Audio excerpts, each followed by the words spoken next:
All right, welcome on in to Swing It and Ding It, an iHeartMedia podcast. We got episode 166 today. I have, of course, Harry Mays. We got Moose live from Jefferson Medical Center down in Center City, Philadelphia. And we got Danielle down in Jupiter, Florida. And, of course, we like to keep it local whenever we can, both, on course and off course, because there's now a whole new category of golf called off-course golf, and it's booming and busting all around the Delaware Valley. And we got Will Wister from Main Swing Golf up in Doylestown in the heart of Bucks County with a brand new venture and new location. Will, welcome to the podcast, man. How you doing today? I'm good. Thanks for having me, guys. Pleasure to be on. Great, man. Well, I tell you, this is you just opened last month, a couple of maybe 2-3 weeks ago. Tell us about how this all got started. Where was the genesis of this? Who's all involved, and how did it all get underway? Definitely. So, born and raised in Doylestown, very familiar with the area and kind of what Doylestown entails, especially when it comes to golf. So, myself always just had kind of that entrepreneurial spirit, and probably a year or so ago started digging into kind of what an opportunity would look like of this nature. So, I've always kind of identified 3 areas of what I enjoy, things I think make sense, them being sports, business, and technology. And one thing led to another. And obviously kind of the simulator models popping up all around the country. So we weren't reinventing the wheel by any means. But again, started to just do some due diligence of what it takes, models that work across the nation. And then obviously from there, we kind of dove headfirst into the Main Swing venture here in town. It's funny, Harry, because your 3 big things are golf, Tito's, and the sectional, right? Exactly. That's kind of like, so we're trying to figure something out that kind of goes into there. Will, so where do you guys sit, right? What's kind of your valuable point of difference? What separates you? And listen, now at this point, with as popular as it is, it's like you could open an Italian restaurant and then open 5 more Italian restaurants and everybody will be busy, because it's you don't have to have that huge competition. But what kind of stands out for you as far as a little valuable point of difference? Yeah, so we kind of sit in the crosshairs of a few of the models. You obviously have your entertainment venues, your Topgolfs, your Pop Strokes, et cetera. And then you've got all your high-end training centers, your club fittings. So we wanted to kind of bridge the gap between the 2 of them. That's why we decided to use all the TrackMan technology. So we have all the statistics and the availability for kind of that intricate golfer who's obviously well intertwined with their game. And then obviously kind of that novice golfer. So we've got families and grandparents coming through here, basically looking to have a little bit of fun, kind of learn the game holistically. And then obviously from there, they can decide to evolve or just continue to come back on a Friday night or a weekend and do something with the family. Now, Will, you have 4 bays with TrackMans, as you said, and I was looking online on your website, and it said a foursome typically takes about 4 hours, which is kind of the same as a regular round, but we can let Harry know that it is BYOB, so he can bring some of his own alcohol with him. And then with that, I saw that you have a winter league that is starting January 22nd. So talk about that. Talk about you have both a men and women's league. What do the signups look like? I saw we have playoffs, championship. Talk about that. Yep. So we wanted to kind of structure it a little bit different. We've got 6 regular season weeks with a week of playoffs and then obviously a championship week. So we'll be alternating formats across Scramble and Better Ball. Teams consist of 2 players per team, and essentially they're all in here competing against each other at once. So we'll be rotating courses. We've got prizes, really trying to make it a group kind of camaraderie. So all the bays will be filled at once. Everyone can talk smack to each other. You'll have updated leaderboards. So again, it's meant to be fun, but at the same time, we know how everyone likes to give each other a little side talk. Yeah, that's a fun part of golf. And does everybody know those courses? Are they pre-selected before this league starts, or does it kind of go each week? They are pre-selected. We have not let anyone know the courses yet to not let them get a head start when they're in here leading up to the leagues. So yes, we've got a devised plan of how we're going to let people kind of deploy across, but we're mixing and matching some difficulty and geographic locations, etc. I heard Rob Shimoni for $50 will tell you what the courses are. Is that true? Send that text. Rob's going to make some extra cash for that no BYOB. Comment. No comment. He's in here training people on those courses. All right. Well, I know you're that's too funny. right down there on Main Street, 22 Main Street, right in Doylestown. Tell us about the space and tell us about how you went about finding the space. Definitely. So we are, again, a BYO facility, Harry, so you're welcome whenever. But we are located on the second floor of the marketplace, which for those who aren't familiar is essentially the dead center of Doylestown. Downstairs, there is 2 bars, 3 restaurants. You're welcome to purchase food or booze down there and then obviously bring it up. So our sticking point was, we want to give people the flexibility to bring their own stuff, as well as kind of integrate the local businesses and community to kind of get involved in almost a joint venture. That's awesome. Yeah, Supporting very the whole cool. community, supporting local. Yep. Love that. Definitely. So we'll talk about like why golf, right? Talk about your history with the game and why you love it and where you've played and all that kind of stuff. Definitely. So full transparency, I'm probably the worst golfer on this podcast. All my friends will gladly attest to that, and they'll throw it right in my face. No shame in it, but I grew up pretty much in a golf family. My dad tried to have us out on the course getting lessons at 5, 6 years old, and I wanted no part of it. I wanted to go run around and be a little kid, and I didn't have the patience for it. So one thing led to another. Fast forward 20 years, went to school at South Carolina and studied sport and entertainment management. For the better half of the last decade or so, I've been working in the sports industry, everything from sponsorships to marketing to selling media, jersey patches, media rights, you name it. So it kind of comes second nature. I've found a second love of golf now that I have a little bit of patience and I realized I wasn't going pro in anything else. So again, it gave me kind of that enjoyment of, I love getting out playing golf. I think it's something that a lot of people can tie together and gives various people the opportunity to kind of have fun together, and you can play well into a late age. So it kind of just naturally came together. And then from there, we kind of said, how can we make a business out of this? And that's what led to kind of the basis of Main Swing. How has it been received by the local community? And also, do you have sort of a capped membership number in mind, or is it just ever expanding? So we definitely have a capped membership just due to space constraints. We anticipated a pretty good opening. We opened December 23rd, so 2 days before Christmas, and we were completely full through New Year's. I think we went 2 hours that were unreserved across all the bays. So while we expected a pretty immediate response, it's almost been overwhelming. So it's a good problem to have, but we're glad that it's well received, and again are learning the kinks of working everything out, making sure we're getting everyone through. We did cap membership, so we're about, I think, 3 remaining spots from a membership perspective. But again, we're doing that in an effort to make sure they all get tee times whenever they want. They can come and go as they please. So we obviously need to be considerate of that model to make sure that they're getting their worth with kind of being a loyal member to Main Swing. That's how you keep happy members. Exactly. That's right. Now, I joked about Rob Shimoni, but I do know Rob well. He has taught me. He's tried to teach me a couple times. I think I thought he was going to retire after doing that. But a great young teacher in the game of golf. I went and saw him over at the cricket club. So talk about that element to what you guys do about, people that maybe were out of the game for a little bit or starting out new. It can be intimidating, and I think you can't go out to the course really today, but you can go to your place and you can hone your craft. So talk about a little bit of that side of things.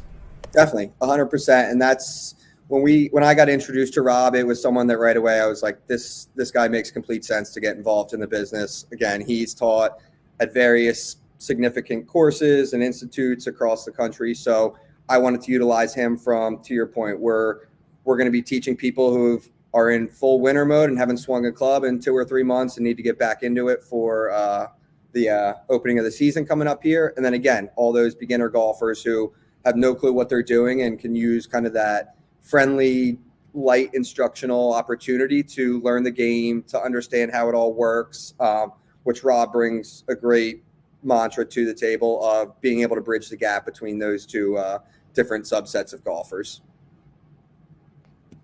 Well, I know according to our buddy Jared Dorfler's newsletter, this is the fourth largest or fourth fastest growing sport in the country, off-course golf, which to me just blows me away. And it just, I guess it's another offshoot of, the pandemic did have some good things, and that was, what it did for the sport of golf. Your timing, is really good here. I mean, was this intentional, or was it sort of a kind of an accident? A combination of the both. We hope to be open a little earlier than we were, but that's how the world goes of opening a retail business. And that's to your point. You take a look at the golf industry pre-COVID and where it's at today.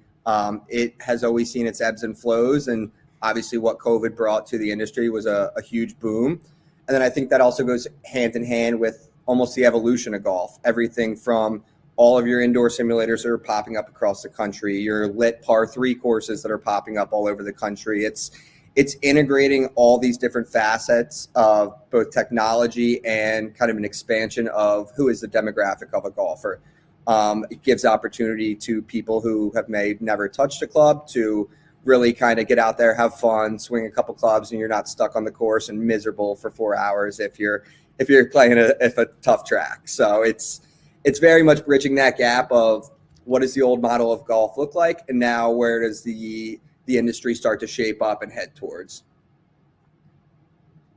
Well, mainswinggolf.com is the website, and of course, right there, 22 Main Street, Suite 220 in Doylestown, 267-824-2290 is the phone number. I imagine corporate outings are something that you guys would be looking to do here as the season really starts to get going. It is. We actually have 2 already booked, coming through. 64 golfers will run the course of over 12 hours a day, so back-to-back foursomes coming through.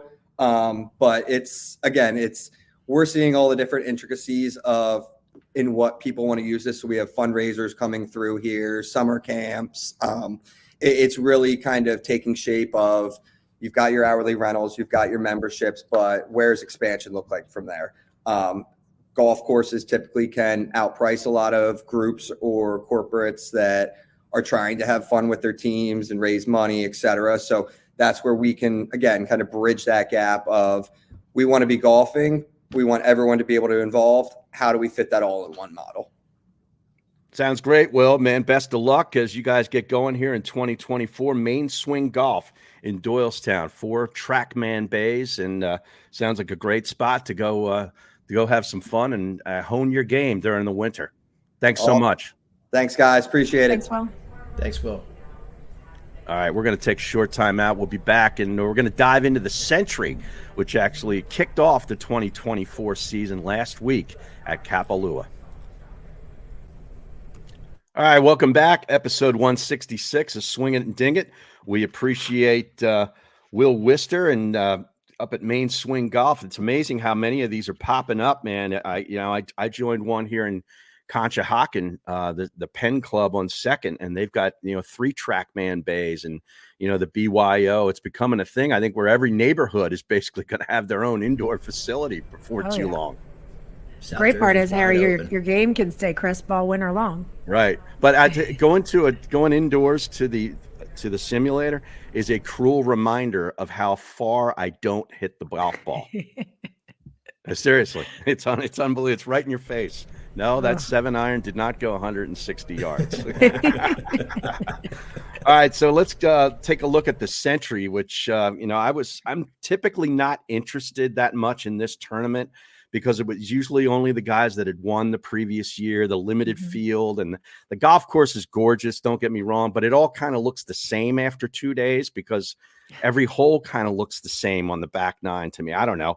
But this year I got into it way more than I've ever have before and dove into all 4 rounds. Maybe that's because the football has been so bad this year. Horrendous. But how about Chris Kirk, man? I mean, shoots 29 under, 8 under on Sunday. He had 3 bogey-free rounds. He had 1 bogey all week, and that was the 3rd hole on Saturday. He survived the 15th tee in the hazard. on Sunday, where he hit it out there, had to take a drop, ended up making par. He gets his 6th career win and $3.6 million because it's a signature event now. 700 FedEx Cup points and moves up to number 25 in the world. Solidifying those elevated events for the rest of the season, essentially. Right. Crazy too, because he misses the tour championship, and then he says he's just resting. He's practicing lefty. He shoots an 82 lefty. How about that? Coming into this, people really weren't taking him seriously at all, I think, right? And, we talk about it all the time when guys win, it's consistency, but there's always that signature shot. There's always that one shot. And Chris Kirk was saying it was one of the best shots of his career. He's tied on Sunday at 17. He's at 209 yards out, and he pulls a 7-iron, switches it, goes to 5-iron, hits the edge, rolls into 3 feet for birdie, and boom, there it is. That was the clinching shot, and it's amazing. It was really cool to see him go through all that with his caddy. Like, they're thinking 7-iron, and obviously that would have came up well short, maybe in a hazard, who knows. And it goes to 5-iron and just stiffs it. And 18, there was really no drama. That's usually the drama hole where you're like, man, if he's got to make an eagle here, he's gonna have to take on the hazard and all. None of that. We had no drama. Chris Kirk doesn't care about our drama. No, actually, for a second, Akshay was putting, and I'm like, come on, like, you're taking too long. But he actually made that putt, which put him from, I don't know, maybe like 29th to like 15th or something. So he drained that putt, but that was definitely drama free. Very cool. Like you said, 6th PGA Tour win for Chris Kirk. But I mean, I feel like when we're talking about Sentry, we got to talk about Jordan Spieth, right? Yeah. What about that fried egg in the bunker? Absolutely. The bad break on off the 16th tee. Actually missed his target by 20, 30 yards to the right. He even admitted it afterwards. Exactly. He was tied for the lead on the 16th and had nothing to do but punch out. I mean, he had to go left. He could. I really commend him, because typically he likes to take on all this risk and do crazy stuff. And his caddy, Greller, has to try to talk him off the ledge. He didn't have to this time. He got in there and said, yep, I got to hit it out sideways and try to make a par. Yeah, I like the audio that we get picked up every now and then, because Greller was talking to him, and he's basically like, I just got to hit it as hard as I can. And, I'm asking B, I'm like, is that what you have to do when you have that situation? And it was pretty cool just hearing that audio. But like you said, hit that out. And then if we take it to 18, he just missed that 15-foot eagle, which, would have helped. Had to put a little pressure. Just a little bit, but still shot at 65 to finish solo third. Yeah, solo third at 27 under. Sahith Theegala got solo second at 28 under. And our guy Scotty Scheffler had one bad day on Saturday, shot only a 2 under, which is like shooting over par there, according to these guys. They look at this place as like a par 68. So if you're shooting 70, they figure they're shooting 2 over par. He shot 71. It kind of took him out of it. Never really got it going. But Akshay, I know you were on Akshay. Danielle, he 20 under through the 3rd round, and then he goes out in his first hole and makes double and never got it going after that. It's amazing what that can do. That happens to me every round. I'll make a bogey or a double on the first hole, and I never get it going. Yeah, it's a tough way to start. Maybe a bogey to start, or birdie. It's like you can bounce back from that, but a double's kind of tough. How about imagine making 34 birdies and not being in the top 5? The most Sanjay for any breaks player. The record since 1983 with 34 birdies out there. Unreal. I was like looking at his card. I mean, Eric Cole too, impressive last round card. But then all of a sudden comes Sungjae, and I'm like, what is going on here? I'm like, birdie fest. He had a nice closing round there. Yeah, and Victor Hovland had a triple. I saw this in live action on the 14th on Saturday, which just totally derailed his chances. He finished T22 at 21 under par. Hit it out of the bunker and basically almost hit it out of bounds. There was no out of bounds. He took a drop and ended up making a 7. Ludwig Aubert struggled for the first 3 rounds and then fired a 10 under on Sunday, but it was way too late. He finished T47. Ricky Fowler, who everybody was watching, had a rough weekend at 75 and 70. But overall, I thought it was a pretty entertaining, beautiful tournament to watch as we sat here and kind of froze. Yeah, we do have to mention though, the predictions came true. Eric Cole got Rookie of the Year and Chef Player of the Year. So I thought that was pretty cool. Eric and his mom both winning Rookie of the Year honors. 50 years apart. So cool. And I Yeah. think, he kind of solidified even more well-deserved with his performance at the Sentry as well. How about Yeah. Scheffler? It's like we're not even talking about him. Like he didn't play well, but he gets a T5, right? I know. Even when he's off, he's still in the top. Oh, yeah. I was saying that after the third round. I'm like, he played like crap according to him, right? His standards, but he still wanna was play only like like that. 2 shots off the lead. I'm like, this guy, I mean, I don't think he can play bad enough. It's not. He really can't. But we do have to talk about Kevin Kisner, because I know in our group chat that we had and the banter going back and forth, I saw this quote. I thought it was hilarious. Somebody asked him on joining NBC for the Century, and he goes, "They were looking for people to try out. I needed a trip to Hawaii anyway, so it kind of just worked out for my schedule." I like how lighthearted he is, but Yeah. I like the knowledge he brings. Being a player, just smooth. He seemed easy talking with the guys in the booth. He seemed really comfortable. But I liked how he also brought some of the elements to it. Like, we're sitting there, and I think Jordan was in the bunker and hit that shot, and he's like, "Oh, that's the worst when it's 100 degrees out, the sand's all in your shirt." I think he's easy to listen to. Oh, absolutely. He's a natural. He's a natural. He says to Spieth, he's like, "It's a 3-footer. Just hit the putt." I know. Yeah. He says what we want to say. He'll Right? stand over this for 5 minutes and miss it or something like that. It's great. And he called him the golden child. He was referring to The ox. Straka as the ox. Yeah, Yep. I love it. He's got a lot of stories. Very quick-witted, and he gets in and out. He's not one of these guys that just has a tough time landing the plane, if you will. I mean, he knows what he wants to say. He gets in and he gets out. So I really appreciated his analysis. I just hope NBC doesn't ruin him, because you take a personality like that, and this, Jeff, from dealing with radio executives, they see this personality they just love, they can't get enough of, and then they bring him in, and then they sort of try to strip away the personality. Get back to the Eagles. Yeah. Exactly. So now he'll be on I'm again. with you. I hope he stays too. I really enjoyed him. He'll be on funny, again too. for the Phoenix. Yeah. Because, that tweet went out and we reshared it about this golf need a Pat McAfee type. And it's like, there he is. He's just still playing, right? He needs to not be playing anymore. Right. But that's the kind of guy that you just tune in for, right? You watch the broadcast longer and listen harder because a guy like that is talking, not just some nonsense. So, yeah, I think he's going to be heading to the booth, not to the Champions Tour when he's done playing. I hope so. Yeah, you can tell everybody likes him, on the tour. I mean, he can chat, up and down the range with anybody, prior to a Sunday round, and he's got all those Georgia player connections. Oh, and, I mean, he's really kind of he might be the perfect choice. And he's in the field this week at the Sony. What happens if he misses the cut? I think they're going to run him right up into the weekend. booth. He gets right in there. That'd be pretty great. I mean, that's what Frank Chikinian did to Gary McCord way back in the 80s. He came to him and said, "Look, I know you're going to miss the cut. So he was trying to set him up to come on the air on Saturday." McCord's like, "I'm in the tournament." He goes, "He knew I was going to miss the cut." Oh, see, I wouldn't want that type of talk happening to me, but I'd like the option to, if I'm not making the cut and not making any money, to, make a couple extra dollars to cover the travel and my caddy fees on the weekend. Right. Now, I don't know the order of this here, Moose. This is normally your department. Do we go to spill some tea here, or do we get right into the Sony? We got tea to spill? I think we spilled tea. Let's do it.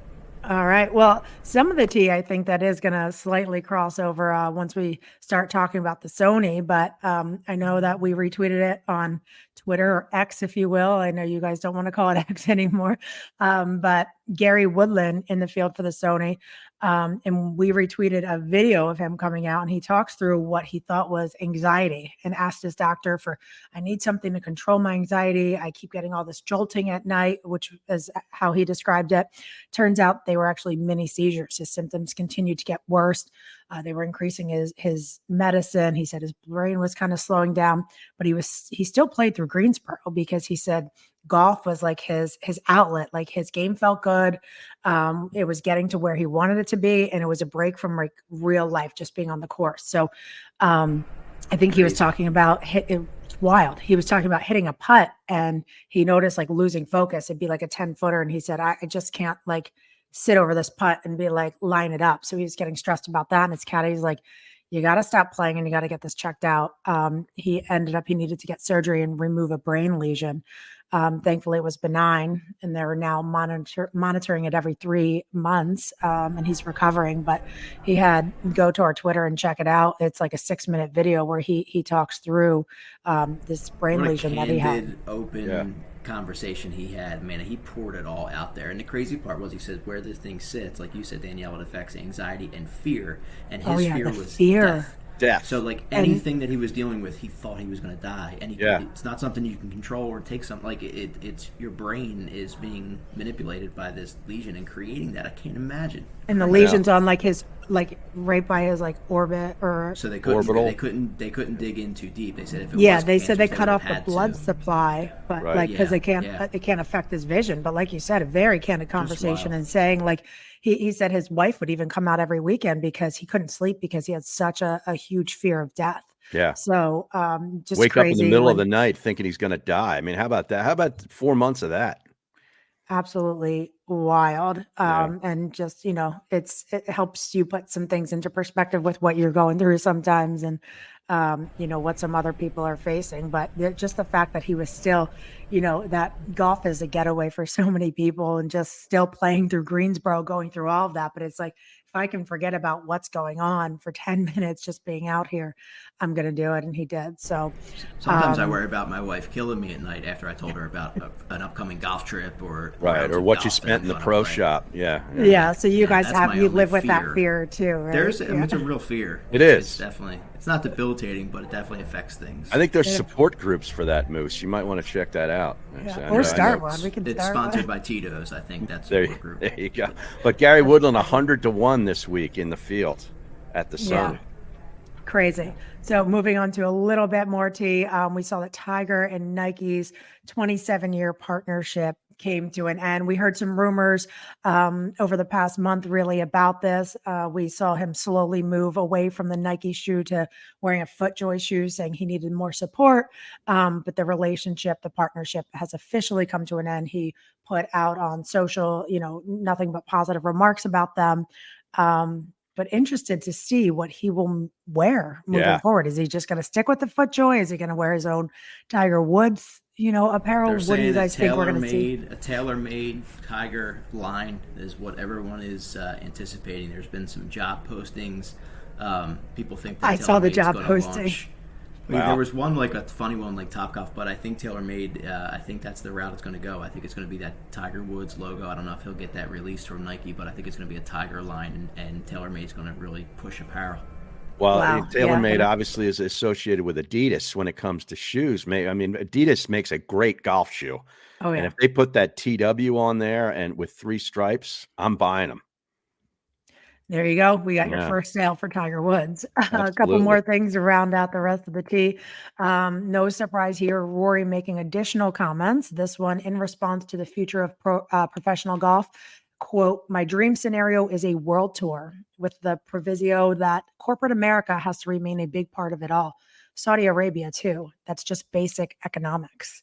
Wow. So week after week, kind of seeing. Sounds like Greg Norman back in the 90s. Right? Yeah. It's just basic economics here. Mm-hmm. So week after week, kind of hearing Rory softening his position on live and kind of backpedaling a little bit from his initial comments when everything first started, which I feel like kind of a lot of people are doing in a way. That's funny to marry those two topics together. I saw a funny tweet saying Tiger's officially signing with live and he's going to wear Greg Norman's line. That'll be the day. That'll be the day. And then just last thing with the tee, we always like talking anything Philly golf on here. We mentioned it earlier last year, which sounds funny, 2023 being last year. But the USGA will host the USAM 4-ball at Philly Cricket this year.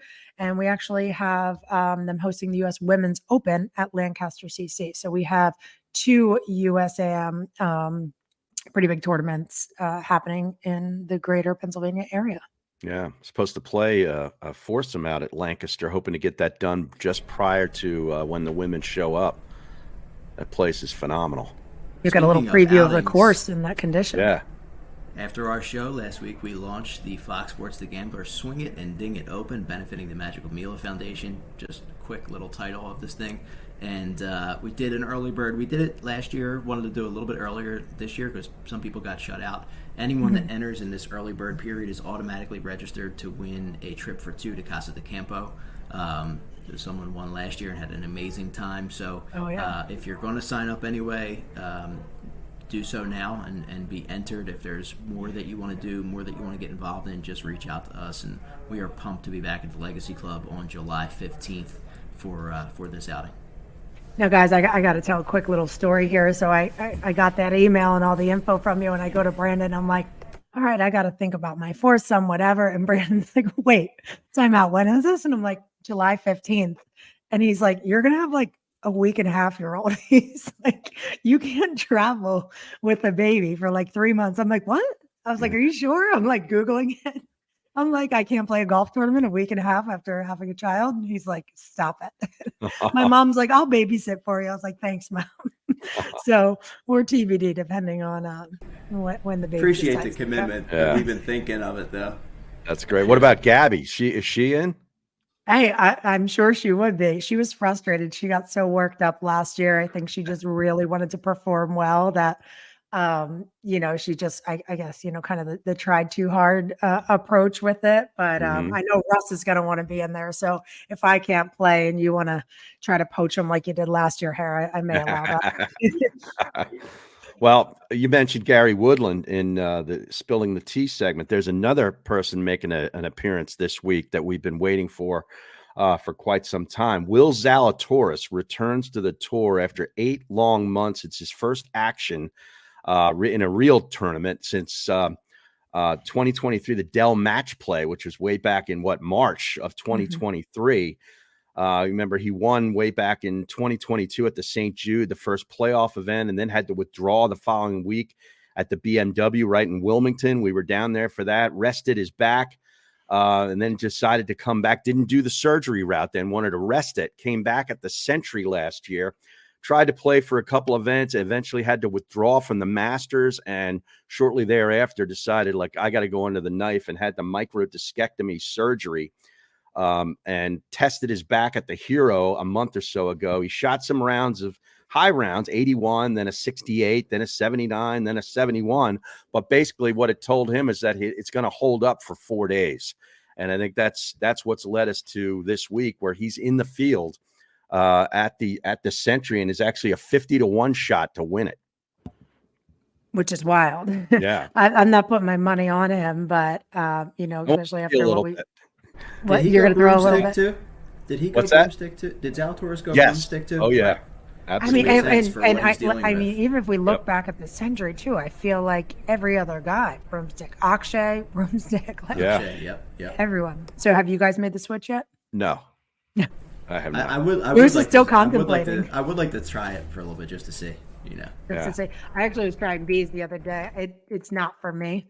But yeah, I'm also not a professional golfer. Well, how is that working for Brandon and his back with that putter? Now He that he's loves back it. hitting some shots. He loves it. Yeah, he's been he had his first lesson last week with our friend Jason Bale, but he's been working. We have a putting green in our kitchen. He's been working with it for quite some time, but he's committed to it. He loves it, and he says it's just kind of natural for him. And I guess I haven't really talked to him about the back and in regards to the broomstick, but I'm sure it does take some pressure off the back as well, having a little bit of a different posture.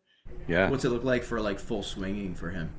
Still has some time ahead of him. He hit 9 irons last week during his lesson, but it's not like he's hitting 100%. So he's getting there, still rehabbing and going through that. So he'll take some obviously rehab starts and be playing general golf before he gets into anything competitive. But I think we're about 10 weeks out or so. So which seems like forever, but as we were just talking with Willie Z, same type of surgery we saw at the Hero. It takes a little while, but if you're back and withstand 4 rounds, you're good to go. It's just working it back up from there and gaining that strength. Yeah, and back to Will, he's not currently qualified for these signature events. He lost a lot of that status, so he's going to be motivated this week to try to get I'm in surprised those there's events. not some sort of IR where you keep your place, right? If you actually have to go in for cert. I mean, I get it, right? Guys need to move up, but in other sports you kind of keep your spot right? Mm-hmm. It's different se. because you're ranked, but you'd like to see something where You those would. guys don't have to start over because of an injury. Well, Yeah. Moose, that's a perfect segue because some of the PGA Tour rookies are upset after being Yes. promised entry into the Sony. Rookie orientation is always the first of the year. Last year it wasn't in the Sony; it was actually in Napa, but this year they moved it to Sony. Rookie orientation. So tour covers your travel and lodging for the orientation portion of it. But the caveat, fewer than half of these rookies are in this week's Sony Open field. 12 of the 15 rookies tried to Monday into the field. Only Cootie made it through out of the 3 Which available one? spots into the Monday. Honestly, I don't remember. Okay, I 'cause don't know there if are it's 2 of them Pearson now. or if it, yeah. We gotta get to know both of them. Yeah. Yeah. One of the Cootie brothers made it through. I'll have Okay. to Google that and check that out. But yeah, so that's kind of tough. Imagine being told, hey, you guys just earned your PGA Tour card, like you get to go into the Sony, you're booking, your sponsors, your family, everybody's flying out to Hawaii. And it says, just kidding, DP guys are ahead of you, and there's more commitments than we thought. And only half of you are going to get into the field for the first event. So we did see a quote, I think, that about 10% or the rookies are going to play about 10% less than years past at minimum this year with the DP World Tour coming in, as well as the elevated events happening. So definitely some changes happening, but yeah, that's tough for the rookies this year. Wow. All right. Well, I guess it's time to flip the script to the Sony this week as they stay in Hawaii, moving over to Oahu from Maui. And it's the first full field event at Wailea Country Club, which is an old classic 1927 designed by Seth Rayner, although a lot of the Seth Rayner, signatures, stamps have been kind of watered down over the years. It doesn't represent what you typically would think of as a Seth Rayner design, even though he did design it. But 38 of the 59 players that were in the Sentry are going to be in the field this week. Par 70.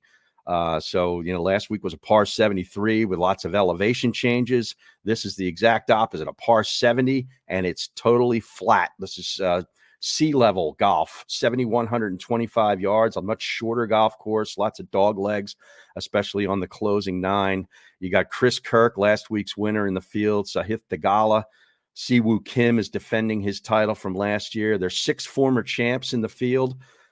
British or the Open Championship winner Brian Harman is there. European Ryder Cup stalwarts Matthew Fitzpatrick and Tyrrell Hatton. Ludwig Aubert, who was actually installed as the favorite at plus 1,600. That has now changed, where he, Fitzpatrick, and Hatton are all at the top at plus 1,800 as the co-favorites in the event. But if we're going to look at the course, of course, they flipped the 9s for the Sony from the membership event. So that what is the front 9 is now the back 9, and that makes for much more scenic stuff, as you see over my shoulder behind me. The W trees, the palm trees, that's the back of the 16th hole behind the green there that faces the ocean. You get some great ocean views for the closing 9, which is actually the front 9 for the members. But there's very interesting par 3s on this golf course. The 4th hole, which includes a Barritz green, which is a classic Seth Rayner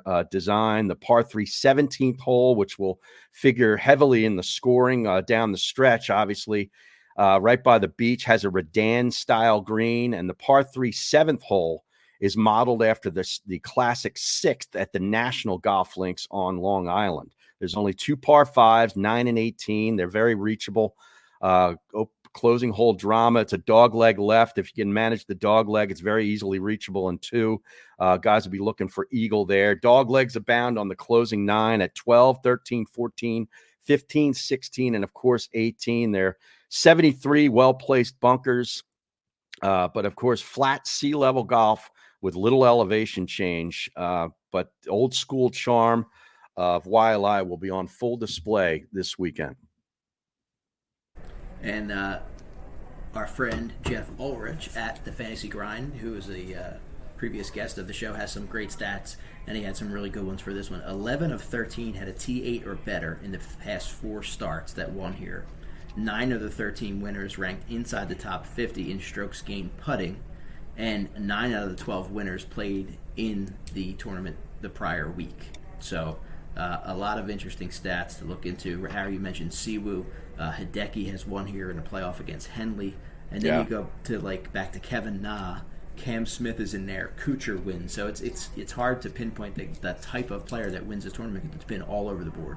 Yeah, I mean, since 2014, two of the 10 winners, only 2 did not play the previous week. So, getting a little warmed up at the Sentry, even if maybe you finished middle of the pack there, leads you to much better results this week at the Sony. So 8 of the 10 did play the previous week. That figured heavily into my plays as we get closer here to see the line. But we got to give some props too. We had our fantasy contest last week, and we have another one this week. I still think about eight slots remain for the Sony, so get in on that. But last week, Brian Lydon took home the prize, the top prize, with $157.50, and Kevin 11888. I believe that's Kevin Bloomfield. That is Bloomfield. Finishing second. And weren't you saying, Moose, that neither of the winners had the winner in their field? No, wow. I looked through the top 5, 6, 7. I think nobody had no Chris Kirks. Yeah, it's wild. You don't usually see that. Yeah. Wow. That was a lot of fun, though. I'm in on it again this week. I missed last week, but I'm definitely going to get it in this week. Well, I've tried to give out sort of a middle-of-the-road play, a value play in fantasy. Last week's was JT Poston, who ended up finishing 5th overall. This week I'm looking at 2 that are moderately priced that have really good track records at this, and they're old salty dog veterans. Matt Kuchar at $7,800 on DraftKings, and Justin Rose played poorly 1 or 2 of the rounds last week, but he does really well at this golf course, and he's 8,200 on DraftKings. He shot he's a in one of the last week, though, didn't he? Yeah, he did. He had a really great round, and then he had a really horrible round. It was kind of all over the board for Rosie. And he's in one of the featured groups with Matt Fitzpatrick and Brian Harman for the first round. Absolutely. Now, we talked about the favorites, Aubert, Hatton, and Fitzpatrick are all at the top of the board. You want to start us off here, Moose, as we see the line, courtesy of Draftkings Sportsbook? Yeah, can't see the line, can you, Russ? And Russ, to me, is Russell Henley. Talked about him. He had a win here. He's got a second place. He's sitting at 2,000. I like Russell Henley. Corey Connors, who had a third place here in 2019. He's been 22nd here, sitting at 2,500. And then Cam Davis a little bit farther down at 4,000. And then also like our guy Eric Cole in the top 5 at 600. I like that. Yeah, Eric Cole's getting a lot of love, man. As for fantasy, it's funny how, a guy comes from sort of out of nowhere, and then all of a sudden he moves up those boards, and his value, his price goes a little bit higher each and every week. I think this is a great golf course for him, by the way. I really like his chances. I took him at plus 2,500 to win, and then also in a top 10 at plus 300. I'm going to stick with my guy Poston, who just flat out rolls it, plus 2,500 to win, plus 140 in the top 20. Chris Kirk, I think, this is obviously his kind of golf course too. Plus 130 in the top 20. You mentioned Connors. I love that pick. I took him in the top 20 at plus 130. And I took your guy Henley over Hatton in a matchup, Moose, at minus 120. Kuchar minus 110 over Keegan Bradley. I hit 2 out of the 3 matchups last week, so I'm going to try to keep riding that. Akshay is plus 6,000 to win, Danielle. Did you see that? I mean, talk about value for one of the best ball strikers out there. And aside from that double bogey on Sunday, he played brilliantly last week. Plus 275 in a top 20 looks pretty good to me. And I'm pretty sure there are, judging from your background, there are palm trees out there. So when there are palm trees, Akshay plays well. So that's exactly right. You heard it from Harry first, yeah. And round 1, he's paired with Ludwig and Sahith. So wow. Yeah. That's a great young group. Wow. Yeah. Mm-hmm. Now, did you hear, speaking of Sahith, he had a group following him around every hole last week, and they were hooting and hollering every time he made a putt. But his father wasn't one of them. He wasn't in the group. Remember watching his dad? I was so entertained. He's so into it and is so supportive of his son. He gets so crazy. He wasn't even a part of that group. I'd like to party probably too with nervous. Nala. Right? Oh, yeah. Oh, yeah. Seems like a great guy. Danielle, like anything jumping out at you as far as fantasy or wagering wise? She can't take Scheffler, so I don't know what she's going to do. Yeah, no, I'm actually creating my lineup right now as we're going through. So I do like Corey Connors as well. I do like Sahith. I don't know for a win, but definitely a top 5 or 10. But I'm gonna have to go through, listen back to the pod at your numbers there, and see where I'm gonna go here. Now, of course, there's an event over in Dubai, the Dubai Invitational, which if you look at these numbers, Moose, and I know you have, this is more like the Rory McIlroy Invitational. He's plus 275. That's the lowest I've seen in a really long time. 300 was like the lowest I remember, but that is crazy. I think Fleetwood was the second favorite, somewhere around Jumps plus up to 700. 800. Oh, is it 800? Okay. 800 at Hogard, 1100. Wow. But it's back-to-back Hogards. Yes. Nikolai at 1100, Rasmus at 1400, and then Marank. So that's a good field over there, man. It's a really good field. It is. You could sit around, drink some Hogardens, and watch the Hogards. I love a nice Hogarden. Absolutely. Especially early in the morning. It's a hoe fest. Exactly. I mean, after watching the Eagles over these past 5 weeks, drinking in the morning Stop is highly cursing. advisable. Yeah, I can't do that right now, and I couldn't even watch the rest of the game. I was like, Brandon's like, I'm like, turn it off. I just watched golf. Yeah. I was like, I can't. I turned it off at halftime as well. Yeah. Yep. And, I have no interest because it's in Tampa, and I'm like, no interest. well, we have to wait around until don't Monday wanna night walk. too now, so they don't even interfere with the weekend. They were like, the Eagles are so bad, we're going to put them on Monday night because we don't want to ruin this triple header that we have on Sunday. Yeah. How about what 10 they and said about 1, the brilliance of Roger Goodell, right? There's one playoff game that's only on Peacock. You have to have Peacock. Yep. And he makes Saturday the Kansas night. City Chiefs game, right, with all the Taylor Swift new fans of football. Yep. Now your partner Peacock gets all these new downloads. Pretty smart. You They guys won't know get I love one the from me. sponsorship side. Yeah. I am out on Peacock. I I'm have out on enough Taylor apps. Yeah, I'm out on Taylor Swift too. Yeah, Exactly. that's a no for me. Well, I appreciate you guys leading the charge here as I dance on and off the mute button live from Jefferson Hospital, where my father is getting double knee replacement. I just got a text that surgery went well, heading to recovery. So Oh wow, great. Yeah, Yeah. that's great to hear. Yep. He'll be out on the Terrific. course Absolutely. hopefully soon. Yeah, get them up and about. They don't mess around with these joint replacements. They get people up and moving around because you gotta keep that the new Blood parts, flowing. all the blood flowing and everything. So I'm sure you'll be working with him on that. So best of luck to your father, and enjoy the golf, enjoy the football, and hopefully everybody does well in the fantasy. The one and done pool. We've got over 50 people already. I'm looking for more. I think we're going to get this thing up closer to 60. So that's booming. We'll get that started at the Farmers Insurance Open just in a couple of weeks at Torrey Pines. But until then, we might have some warm weather here. A little bit warm weather. I don't know. I'm so optimistic to get outside. I will get out for at least 2 hours this now we need the weekend and courses to play some dry golf. out. Well, yeah, it's Jeez. going to be a or quagmire. go to mainline swing and get some swings in there. Yeah. There you go. Main swing golf. Doylestown. Yep. Thanks to Will Wister, no doubt. Absolutely. All right, everybody. Enjoy the weekend, and we'll talk at you next week. All right.